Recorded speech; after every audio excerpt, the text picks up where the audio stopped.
मी कनिष्का. आज आम्ही चाललोय कोकणात. नाही, आमचे आहे भाऊजी. सर्वांनी वडापाव खायला घेतलेला.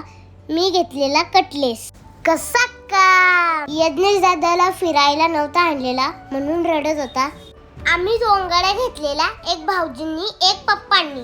ते भाऊजी थंडा घेण्यासाठी थांबलेले. आम्ही गाड्यांच्या भेंड्या खेळत होतो ना. आमची आर्या दिदी नुसती मुकात बसलेली. अर्ध्या रस्त्याला आम्ही जेवणासाठी थांबलो. जेवण झाल्यावर आम्ही फोटोशूट केलं. मग आम्ही निघालो पुढच्या प्रवासाला. कोकणचा रस्तो खरंच नागमोडी असा.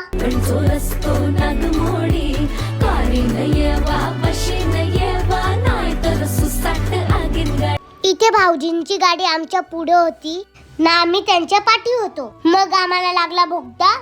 मग आम्ही तिकडे किकलायला लागलो. फायनली आम्ही कोकणला पोहोचलो. इथे आम्ही रूम बघण्यासाठी थांबलेलो.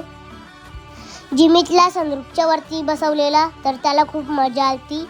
रूम घेतल्या आम्ही बीचवर गेलतो. कारण कोणती ऍक्टिव्हिटी होती का ते बघण्यासाठी गेलतो.